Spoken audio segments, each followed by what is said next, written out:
ബംഗാൾ ഉൾക്കടലിനും ശ്രീലങ്കയ്ക്ക് മുകളിലെ അതിതീവ്ര ന്യൂനമർദ്ദം വരും മണിക്കൂറിൽ ചുഴലിക്കാറ്റായി മാറും. ഡിറ്റ്വ എന്ന് പേരിട്ടിട്ടുള്ള ചുഴലിക്കാറ്റ് വടക്കൻ തമിഴ്നാട്, പുതുച്ചേരി, തെക്കൻ ആന്ധ്ര തീരദേശ മേഖലയിൽ ആഞ്ഞടിക്കാനാണ് സാധ്യത.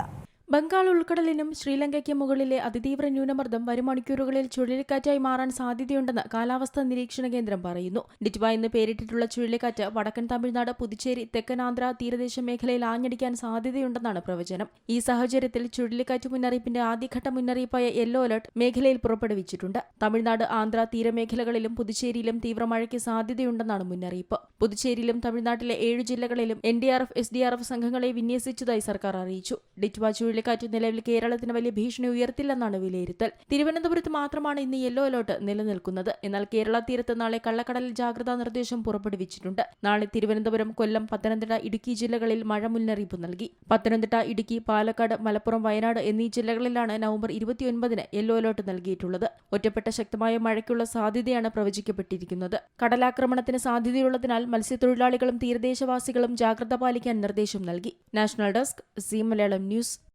ഏറ്റവും പുതിയ വാർത്തകളും വിശേഷങ്ങളും വിരൽ തുമ്പിലറിയാൻ സീ മലയാളം ന്യൂസ് എല്ലാ ഡിജിറ്റൽ പ്ലാറ്റ്ഫോമുകളിലും ലഭ്യം.